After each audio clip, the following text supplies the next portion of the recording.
A nossa reflexão de hoje, a proposta é a gente discutir a verdade, né? O que eu tenho notado, pelo menos é o que está acontecendo comigo ultimamente, é que assim, eu acho que com vocês aconteceu a mesma coisa. A gente vem da escola, do segundo grau, quem fez faculdade, a gente vem de um modelo científico que é muito pragmático, né? E a gente vem de um mundo que é um mundo de dualismo, um mundo dual. Até entendendo aquela questão da tecnologia digital, né, que é um sistema binário. O sistema binário é um sistema que só tem duas possibilidades, ou é sim ou é não, né? Ou está aberto ou está fechado. E a gente vai pensando e a gente constrói as nossas vidas, as nossas convicções, as nossas verdades a partir dessa perspectiva de um mundo pragmático, que ou é A ou é B, né? Então, se não é B, é A, se não é A, é B, e a gente vai andando nessa coisa assim. E aí, de repente, apesar da física quântica ser uma coisa que tem acho que já mais de 100 anos talvez, ela vem introduzindo uma nova forma de pensar. E aí as pessoas falam, a física não tem nada a ver com filosofia, não fica misturando as coisas. A física sempre ditou as regras do pensamento humano, né? Desde do mecanicismo, né? Aquela coisa bem imediata, que o Newton observou e mostrou, que é a velocidade, o atrito, a resistência, quer dizer, todas aquelas coisas que eram tão fáceis da gente observar e que ele levantou essas verdades e que ficaram tão claras para todo mundo, que chegou a um ponto de alguns cientistas da época falarem que os cientistas já sabiam tudo que existia, não tinha mais nada para descobrir. Vejam, lá atrás, né, tantos séculos atrás, e a gente caminhou, e a única coisa que a gente vai percebendo é que a gente não sabe nada, né? Como disse Sócrates, né? Só sei que nada sei, né? Então, essa coisa do mecanicismo, quando entrou aquele pensamento relativista do Einstein, a gente já começou a pensar nas coisas de uma maneira um pouquinho diferente, mas aí a gente ainda tem essa coisa dual, né? Ou é verdade ou é mentira. Ou é alegre ou é triste, ou é para cima ou é para baixo. Quer dizer, a gente não parava para pensar que existiam coisas que podiam não ser nem uma coisa nem a outra. E aí o relativismo fez a gente começar a pensar nisso. Mas a quântica, ela trouxe uma coisa mais revolucionária ainda, porque ela fala assim, que você pode ter um extremo ou o outro, mas que você pode ter os dois ao mesmo tempo, né? Isso é uma coisa que num primeiro momento a gente acha meio absurdo. E tem um exemplo que foi dado por Schrödinger para falar sobre isso, que é a sobreposição dos estados, que ele falava do gato de Schrödinger. Não sei se alguém já ouviu falar dessa história, né? Que ele falava assim, que se você tem um gato dentro de uma caixa, o gato pode estar vivo, o gato pode estar morto, ou o gato pode estar vivo, ou o gato está vivo e morto ao mesmo tempo, né? No primeiro momento parece um absurdo isso, mas o que ele está querendo dizer é que o universo, ele funciona dentro de um espectro de possibilidades, né? Até tem uma palavra que vai estar sendo muito usada no futuro, que é estocástico, quer dizer, é uma coisa probabilística. E o probabilístico não é aleatório, então não é o caos, não é uma coisa assim que pode acontecer qualquer coisa, é a sorte, não é isso, há uma probabilidade, e dentro dessa probabilidade você pode escolher o que vai realmente se manifestar, né? Então, o exemplo do Schrödinger era assim, o gato só vai estar vivo ou morto quando você abrir a caixa. E aí, você olhando o gato, você vai decidir se ele está vivo ou se ele está morto. No momento que você abriu a caixa, só tem uma possibilidade: ou ele está vivo, ou ele está morto.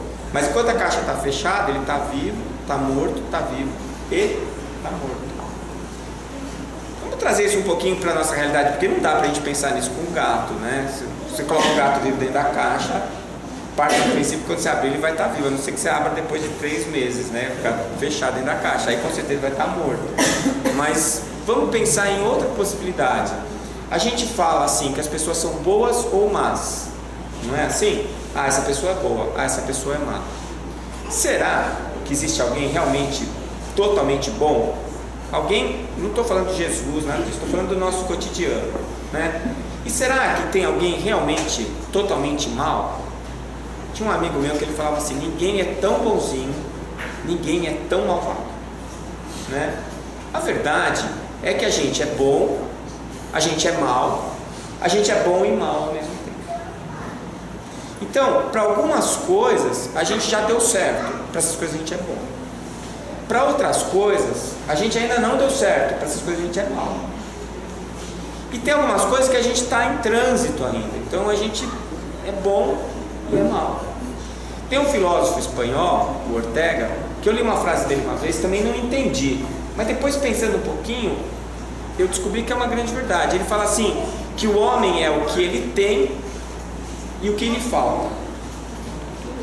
Aí você parar para pensar, se me falta alguma coisa, não sou eu. Porque se eu sou ansioso, me falta paciência. Se eu sou egoísta, me falta caridade. E eu ser egoísta, eu ser ansioso, faz parte de mim. E é uma parte que eu não tenho. Então isso começa a fazer a gente parar para pensar que as coisas não são assim duais. E isso resolve um grande enigma para mim. Porque desde que eu comecei a pensar em Deus, no universo, comecei a refletir sobre essa questão da espiritualidade, e eu vim de uma família católica, né? Eu tinha aquela coisa do céu e do inferno, que era uma coisa difícil de eu entender, quer dizer, é muito radical. Você vai para o céu, vai para o inferno, depois vê a história do purgatório, tal, para dar uma minimizada na coisa, né?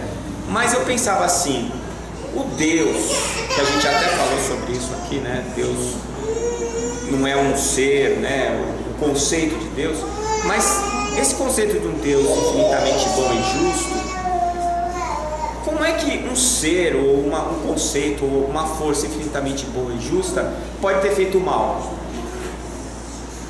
Não é verdade? Se você vai criar alguma coisa, você vai colocar a imperfeição na coisa que você está criando? Propositadamente? E se não foi propositadamente, então que Deus é esse que não sabe fazer as coisas direito? Né? Por isso que eu acho que Deus não é brasileiro. Primeiro que ele segue as leis, segundo que ele não fica mudando as leis conforme a necessidade, e terceiro que ele não faz nada errado, né? Então essa coisa ela faltava para mim, e aí eu descobri, porque Deus não criou o mal. O mal é a ausência do bem. Então se eu sou o mal, é que me falta alguma coisa. O mal é aquela parte de mim que ainda precisa ser trabalhada, precisa ser desenvolvida, precisa ser construída, tá? Então, dentro dessa perspectiva que é bem relativa, que é bem quântica, que a gente vai falar sobre essas questões de não é nem tanto ao mar nem tanto à terra, as coisas podem ficar no meio, porque nós somos seres em evolução, então a gente está nesse processo de construção. Aí eu volto à pergunta, né? O que será que é verdade? E o que será que é mentira? Então, será que tem alguma meia verdade? Ou meia mentira? Ou é verdade e é mentira ao mesmo tempo, né? Então, vamos pensar um pouquinho nesse assunto. A primeira coisa que eu tenho para propor, assim, para colocar para vocês, é a questão do que eu aprendi quando eu fiz minha pós-graduação. Na pós-graduação, a gente ia aprender a fazer pesquisa científica. E aí eu aprendi desse jeito. Se eu estiver errado, vocês me desculpem, mas serve por exemplo. Era assim, eu observava alguma coisa que estava acontecendo ao meu redor. E aí eu queria explicar aquela coisa que eu não conseguia explicar. Para eu explicar aquela coisa, eu observava ela e gerava uma hipótese. A hipótese o que é? É aquilo que eu acredito que está acontecendo e que explicaria aquele fenômeno que eu estou olhando. Então, por exemplo, eu olho as pessoas adoecendo, aí eu gero uma hipótese. A hipótese é que aquela doença seja causada por uma bactéria. Bom, como é que eu vou fazer para ver se a minha hipótese está certa ou errada? Eu vou criar uma pesquisa. A pesquisa, ela é embasada num método. Esse método é construído para eu poder ir lá e tentar provar que a minha hipótese é verdadeira? Não. Eu vou lá para provar que ela é falsa. Olha, não é estranho? Então você tem uma ideia, você acha que aquela ideia é verdade, e aí você vai criar um método para provar que a sua verdade não é verdade, é mentira. O método correto é esse, por um motivo bastante simples. Se um trabalho científico bem feito, honesto, provar que a minha hipótese é mentira, é falsa, a minha hipótese é falsa. Agora, se ele não conseguir provar que é falsa, pode ser verdade. Por quê? Porque a ciência, ela trabalha com uma margem de erro, de preferência igual a zero. Mas é uma margem de erro sempre calculada para ser de 0,005, que é a probabilidade do meu resultado estar errado. Então, como é que eu vou fazer isso? Eu tenho que construir toda a minha metodologia para tentar provar que aquilo é falso. Se não for falso, se for falso, eu publico. Olha, essa hipótese não é verdadeira, precisamos procurar outra hipótese que explique o que eu estou querendo estudar. Agora, se aquilo não deu falso, aí outras pessoas vão tentar. Se ninguém conseguir provar que é mentira, então é verdade. Deu para entender como é que funciona? Então, a verdade em ciência, ela não é provada com um trabalho, ela não é proposta com um cientista, ela não consegue ser revelada com uma pessoa, e ela só vai ser aceita como verdade dependendo do nível de evidência gerado. Eu já vou falar o que é evidência, e mais do que isso, com o nível de aceitação da comunidade científica para aquela proposta. Então eu vou explicar melhor. O que é uma evidência? Evidência é aquilo que você vê ou ouve, né? São coisas que você percebe com os seus sentidos. Então, por exemplo, se eu pegar uma cartola e dentro da cartola eu tirar um coelho, é uma evidência isso. Vocês estão vendo eu tirar o coelho da cartola. Aí eu vou dizer o seguinte para vocês: eu fiz o coelho aparecer, é mágica, fiz ele aparecer dentro da minha cartola. Bom, isso é uma verdade? Vocês viram o coelho sair da cartola ou não? Viram o coelho sair da cartola, essa é a evidência. A evidência sempre traduz uma verdade? Não, a evidência pode me enganar. Então a ciência sabe disso. Então o que ela faz? Ela vai gerando evidências. Quanto mais evidências, então o nível de evidências, quanto mais alto for, maior é a chance daquilo ser verdade. Mesmo assim, se um trabalho mostrar que aquilo é falso, acabou a conversa. Porque uma mentira é provada com um. Porque se é mentira para aquele trabalho, é mentira para todo mundo. Certo? Então eu vou trabalhar esse nível de evidência. Agora, quando é que vai ser verdade? Não existe um limite. Porque assim, para um cientista, eu tiro o coelho da cartola e falo que o coelho não existia lá, eu mostrei a cartola. Aí eu vou lá, tiro o coelho da cartola. Muita gente vai sair daqui falando assim: não, ele fez o coelho aparecer, eu vi que não tinha nada na cartola. E vai ter gente que vai sair daqui falando assim: alguma coisa ele aprontou, porque não é possível, né? Então eu não sei se você já está fazendo muito sucesso por aí na televisão, um ilusionista chamado Dínamo. Rapaz, jovem, e ele faz uns negócios assim, ele flutua na frente de todo mundo, ele passa no meio da parede, com o pessoal filmando, no meio da rua, fica todo mundo de boca aberta, né? Bom, meu senso racional me diz que não dá para ele fazer essas coisas, que deve ter algum truque ali, mas o nível de evidência é tão alto que eu fico coçando a cabeça. Mas lá no fundo eu fico pensando: não é verdade que ele flutuou, né? Aí eu vou gerar as minhas hipóteses. Ele tem uma capacidade de indução, ele está gerando ilusão. Mas aí eu falo: poxa, mas os caras filmaram, a câmera não pode ser iludida, né? As pessoas que estão lá poderiam achar que ele flutuou, mas se eu estou filmando, não flutuou. e por aí a coisa vai. Então, para eu considerar alguma coisa verdade, demora e depende muito do impacto que aquilo tem nas pessoas. Deu para entender isso? Então, para a ciência, uma verdade demora a ser estabelecida, e quando ela é estabelecida, nem assim eu tenho 100% de certeza. Vocês já ouviram uma frase que diz que em ciência as verdades são transitórias? Eu refuto essa frase pelo seguinte motivo: existe uma verdade? Existe. Só que nem sempre nós somos capazes de vê-la. Então, se eu acho que uma coisa é verdade e depois eu descubro que ela não é verdade, ela nunca foi verdade. Eu só achava que era. E aí eu descobri que ela era mentira. Então, em ciência, se a verdade é transitória, é porque ela não era verdade. Então, eu não conhecia a verdade, ou eu entendi uma parte do processo. É uma verdade parcial e que depois vai se somando a outras coisas. Então, por exemplo, tudo que Newton explicou pra gente, tá? É mentira? Claro que não. Nós usamos até hoje as leis de Newton. Mas era tudo que existia? Também não. Não é? Agora, a quântica está trazendo um monte de coisas que muita gente fala: isso não é verdade, isso é uma bobagem, isso não existe. Mas eles estão fazendo computador, estão fazendo máquina, eles estão fazendo um monte de fórmulas matemáticas, estão usando na química, na física, e funciona. Então é verdade. A gente só não está conseguindo entender como é que isso se aplica no nosso cotidiano. Então, isso a ciência vê desse jeito. E é a maneira como a gente vai acreditando nas coisas. Antigamente, né? Antigamente que eu digo, uns 20 anos atrás, se aparecesse no Fantástico era verdade. Todo mundo acreditava, mas deu no Fantástico. Hoje a gente já sabe que eles enganam a gente. Então você fala assim: bom, deu no Fantástico, deu na Veja, mas não sei, pode ser verdade, pode não ser. Ou pode ser uma verdade parcial. Não é? Então a gente já está questionando mais. Isso faz parte do nosso amadurecimento.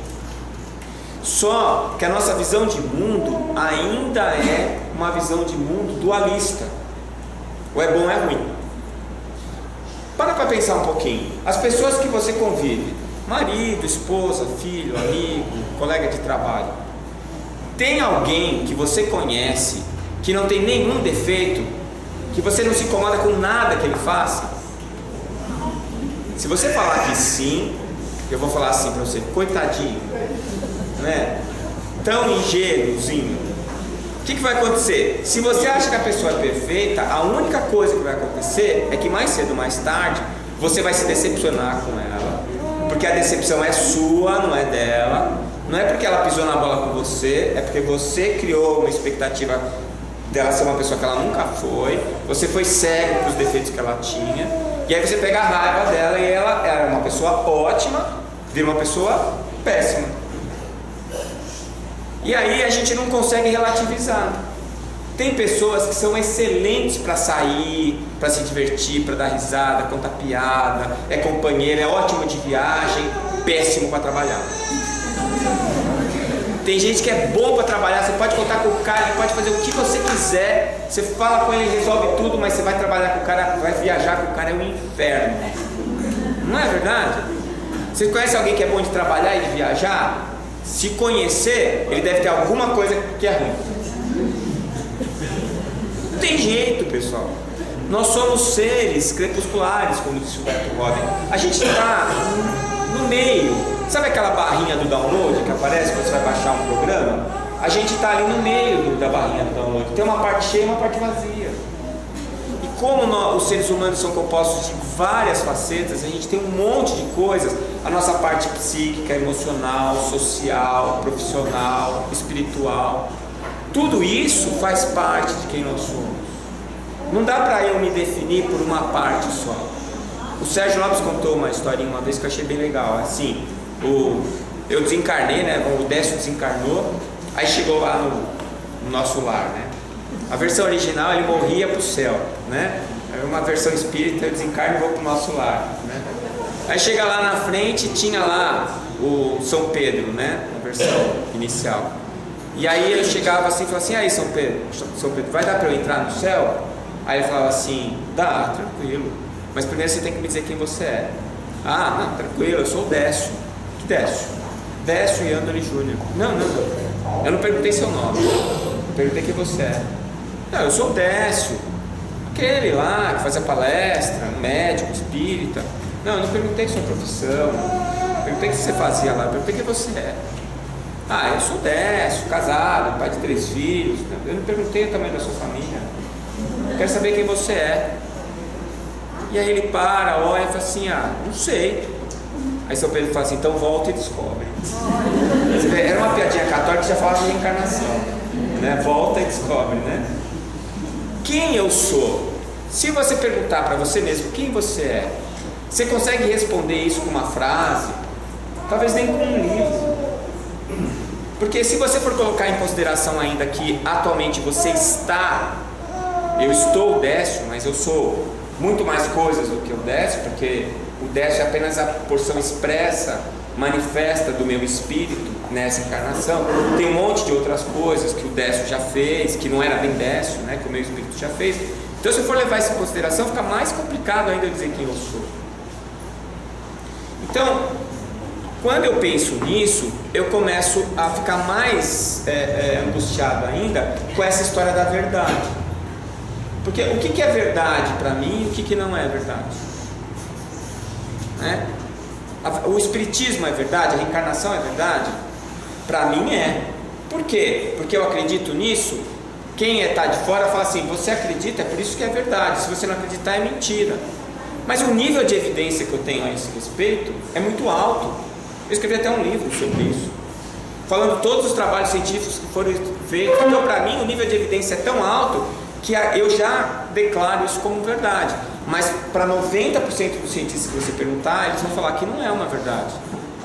Os que são mais abertos vão falar que é uma hipótese, mas a maioria vai falar que isso é coisa de religião, não tem nada a ver com ciência, né? E tudo tem a ver com tudo, porque Deus não separou as caixinhas, né? Isso aqui é só para os cientistas, isso aqui é só para os religiosos, né? Isso aqui eu vou fazer para os ateus especialmente. Não existe isso. Então, eu começo a pensar que eu preciso tomar cuidado com aquilo que eu considero verdade. Porque as minhas verdades, o que eu declaro como real na minha vida, pode ser uma ilusão. Então, mesmo a minha fé no Espiritismo, que é tão grande a ponto de eu me atrever a vir aqui falar para um monte de gente, né? Mesmo essa, eu questiono todo dia. Porque se for verdade, eu tentando provar que é mentira, eu nunca vou conseguir. E cada vez que eu não consigo provar que é mentira, mais eu tenho certeza que é verdade, como eu aprendi a fazer na ciência. Tem um trabalho muito interessante de um filósofo alemão, Schopenhauer, que ele fala do mundo como vontade de representação. E eu acho isso muito importante a gente pensar. Porque o Schopenhauer ele falava o seguinte, que o que move o ser humano é o seu desejo, é a sua vontade de que alguma coisa seja do jeito que é. E que a realidade, apesar dela existir, a realidade por si só, ela não pode ser vista por aqueles que têm desejo. Então, eu vou dar um exemplo bem fácil para vocês. Quando você está do lado de uma outra pessoa e os dois olham para uma coisa, para um objeto ou para alguma coisa que está acontecendo, eu vou dar o exemplo do futebol que eu acho sempre o mais didático, né? Tá assistindo lá um jogo, Palmeiras e Corinthians, né? E aí o Palmeiras, não, porque o Palmeiras vai ganhar, no meu exemplo. E aí o atacante do Palmeiras está entrando com a bola na área, aí vem o zagueiro do Corinthians e tira a bola do atacante do Palmeiras, derruba o atacante do Palmeiras no chão. Tô eu aqui, né, olhando a 10 metros do lance, e o meu cunhado, que é corintiano, a 10 metros do lance. Os dois estão do mesmo ângulo, olhando a mesma cena. Na mesma hora eu saio pulando, foi pênalti. E ele fala, não foi, ele se jogou. Não é? E aí, um dos dois está mentindo? Ou não? Vamos para o polígrafo, para a máquina da verdade, e os dois vão estar falando a verdade. se me hipnotizar, o que você achou que foi? Foi pênalti. Hipnotiza o meu cunhado, foi pênalti. A realidade que ele viu depende do desejo dele que o Corinthians ganhe. E a realidade que eu vi depende do meu desejo que o Palmeiras ganhe.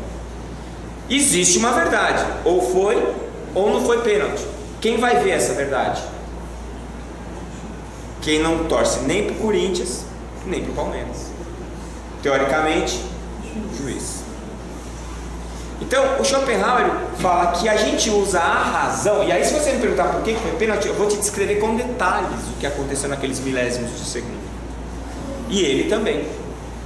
Vocês já repararam quando você vai argumentar com alguém que diz que futebol e religião não se discute, que é uma questão de gosto? Não é gosto, é uma questão de desejo. Então, por que não se discute? Porque cada um está discutindo uma realidade paralela. Isso significa que provavelmente nenhum dos dois está conseguindo ver o que é. A gente vê o que a gente quer que seja. Então, o que o Schopenhauer falava era isso. Até enquanto a gente estiver com o desejo de que alguma coisa seja do jeito que eu quero que seja, lembra quando eu idealizei a pessoa, o meu amigo, minha esposa? Lembra? É o desejo que eu quero que ela seja daquele jeito. No momento em que eu faço isso, a minha lógica, ela é utilizada como ferramenta para viabilizar o meu desejo. Não é a lógica nem a razão que vai fazer eu ver a verdade. Elas vão tentar fazer aquele fenômeno se transformar na verdade que eu desejo que ela seja. Então, tudo que está acontecendo ao meu redor é, na verdade, uma versão daquilo que eu quero que seja. E mesmo quando eu fico com raiva ou quando eu não gosto de alguma coisa, eu não gosto porque aquilo está desagradando a minha ideia inicial do que eu achava que devia ser. Ficou confuso ou deu para entender? Então, no final das contas, a verdade ela só vai ser vislumbrada por nós no dia em que nós pararmos de desejar as coisas. Vamos trazer isso para o Espiritismo. A gente está atrás do quê? O que é que Jesus veio ensinar a gente a fazer? O que Francisco de Assis veio ensinar a gente a fazer? O que Madre Teresa veio ensinar a gente a fazer? O que Chico Xavier veio ensinar a gente a fazer? Amar incondicionalmente. O amor incondicional é o amor que não tem condição. Eu não desejo nada dele, eu simplesmente amo. Se eu não desejo nada, eu não crio expectativas, eu vejo quem ele é realmente e amo ele por isso. Ele nunca vai me decepcionar, portanto eu nunca vou me magoar, nunca vou ter raiva, nunca vou ter ódio, nunca vou precisar do antídoto, que é o perdão. Então, a minha necessidade de perdão é diretamente proporcional ao nível de expectativa, de ilusão que eu criei para as pessoas que estão ao meu redor. Então, se você tem alguma pessoa aí na sua cabeça que você acha que é uma ingrata, não sei se vocês têm, dá para colocar num caderno de 200 folhas? Então, se você tem, eu tenho uma notícia para te dar: a culpa é sua. Elas podem ter errado, mas você só acha que elas são ingratas porque você esperava alguma coisa delas que elas não estavam prontas para dar. E muito provavelmente você não perguntou isso para elas, muito provavelmente. E mesmo que perguntou, às vezes elas não sabiam que não estavam prontas para dar. E agora pensa, aquela pessoa que ficou com raiva de você porque achou que você fez alguma coisa errada com ela, e você tem a absoluta certeza que não fez. É só olhar o palmeirense e o corintiano na área, certo? Quem é que vai saber quem estava certo e quem estava errado? Provavelmente você estava certo, você estava errado, você estava certo e errado ao mesmo tempo. Eu nunca vi uma discussão em que os dois estão certos, ou que um está certo e um está errado. Geralmente os dois estão errados. Às vezes um começa, mas o que começou deu o convite, o outro aceitou, estamos na mesma. Então, a realidade, ela existe, mas a gente só vai vislumbrar essa realidade quando a gente for se despindo dos nossos desejos. Quando o nosso único desejo for o desejo de estar bem, de se sentir bem, o desejo de amar incondicionalmente, que é o que veio exemplificar Jesus, veio ensinar e mandou tantos outros espíritos depois dele, e que nós ainda estamos lutando aqui para conseguir. A gente estava conversando agora antes de eu entrar. Quanta coisa eu já sei e não consigo aplicar na minha vida, né? Hoje parece que é de propósito, a espiritualidade fica para pegar no meu pé mesmo, né? Hoje de manhã, logo cedo, eu tive um problema no trabalho, fiquei irritado, fiquei com raiva, achei que a humanidade era uma droga. Aí ainda fui ver o jornal lá e vi um monte de coisa lá, umas notícias lá. Eu falei assim, bom, não tem jeito mesmo, tem que acabar esse mundo mesmo, é melhor cair um meteoro no meio do planeta, desencarna todo mundo, porque não tem jeito, né? Até nisso eu acho que eu gosto de Schopenhauer. Schopenhauer era um desiludido da humanidade, tanto que ele chamava as pessoas de pessoas, nem de seres humanos, ele falava de seres viventes, porque ele achava a nossa mediocridade assim absoluta, né? E às vezes eu fico pensando que ele tem a razão dele, né? Nós somos medíocres ainda. Só que se a gente tiver consciência da nossa mediocridade, as coisas vão melhorar. Vão melhorar porque, apesar de eu saber o que eu tenho que fazer e não conseguir fazer, eu pelo menos estou me esforçando, né? Então, antes de vir para cá, eu falei assim, depois de um dia desse, com todos os sentimentos que eu experimentei, tão baixos, né, tão medíocres, como é que eu vou fazer uma palestra para ainda falar de verdade, né? Bom, como dizem, né, o ouvido mais perto da minha boca é o meu. Quem sabe, né, de tanto falar eu vou aprendendo.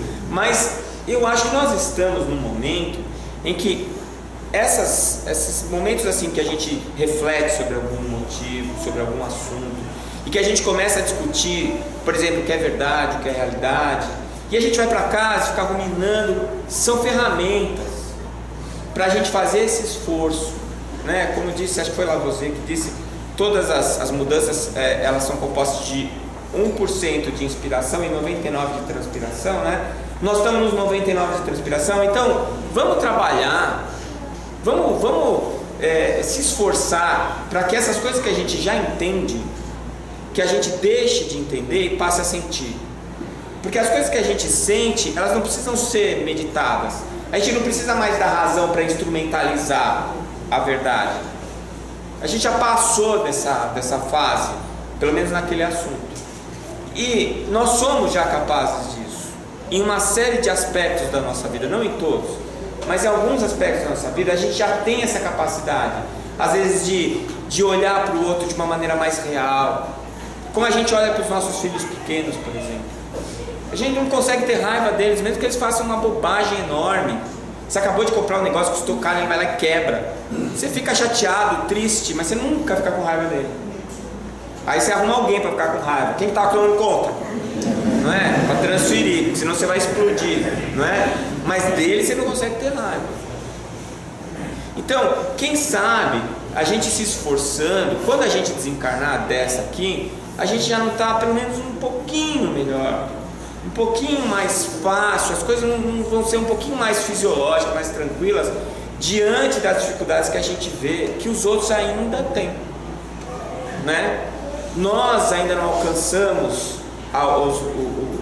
os objetivos que a gente tem para a nossa vida, o nosso vizinho também não, né? Mas se ele nem sabe quais são os objetivos dele, ele merece mais ainda a nossa prece, o nosso auxílio, né? Uma conversa, uma palavra. A verdade é que eu não sei o que é verdade. Eu vivo em volta de verdades que eu criei para mim mesmo.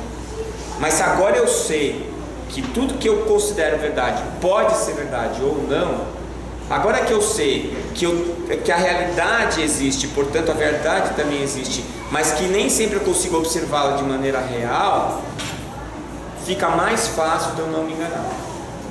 E aí, conforme eu for aprendendo e for crescendo e a minha consciência for expandindo, um dia eu vou conseguir ver Deus face a face. Que é isso?